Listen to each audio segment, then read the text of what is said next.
my baby could be well, that every baby could be well, that every person could be well, that suffering would leave the world. And I can't properly describe the feeling that I had then, but literally it was like kind of like a lightning bolt came down into the center of my head, down into the ground, and just cut time in half. So there was the past, and then there was the present and the future.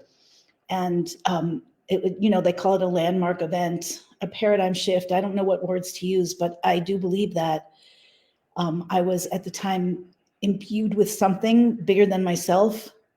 And from that moment on, I was living and breathing